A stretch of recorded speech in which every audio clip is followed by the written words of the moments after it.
तन्यता, जिसे हम अंग्रेजी में डक्टिलिटी कहते हैं, यह भी धातुओं का बहुत ही महत्वपूर्ण गुण है। अब देखते हैं कि तन्यता होता क्या है। आप सोच रहे होंगे कि चित्र में यह आदमी क्या कर रहा है। जैसे कि आप देख सकते हैं, आदमी एक रबड़ के टुकड़े को खींच रहा है। इसी तरह से धातुओं को पतली तार के रूप में भी खींचा जा सकता है। आइए देखते हैं कैसे।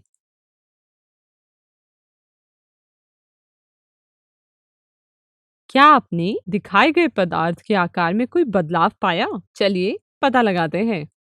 खींचने पर लोहे का ब्लॉक तार में परिवर्तित हो जाता है।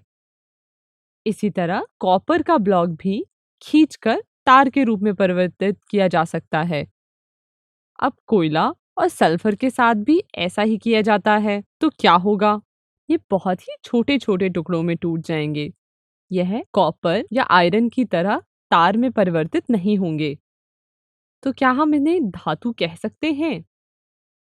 नहीं। चलिए इस गुण को हम परिभाषित करते हैं। यह पदार्थ का एक ऐसा गुण है जिसके कारण पदार्थ को खींचकर एक तार के रूप में परिवर्तित किया जा सकता है। पदार्थ के इस गुण को तन्यता कहते हैं और अंग्रेजी में डक्टिलिटी। वीडियो को रोकें और इस परिभाषा को अपनी कॉपी में लिख लें।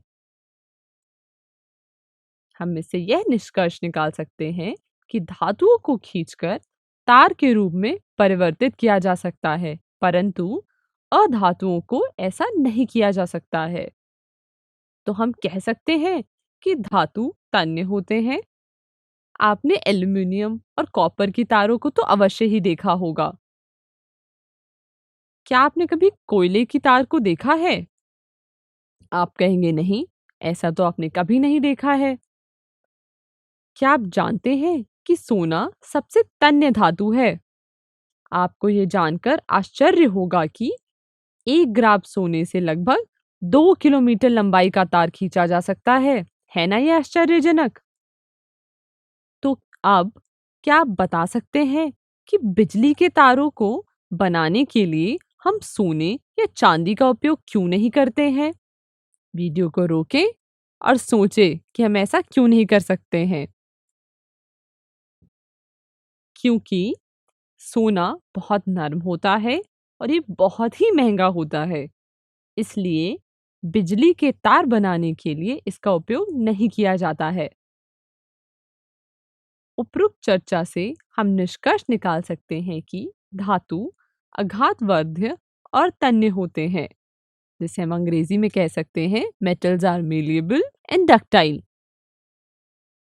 यह ध्यान देने योग्य बात है कि आघातवर्ध्यता और तन्यता दोनों अलग-अलग गुण हैं।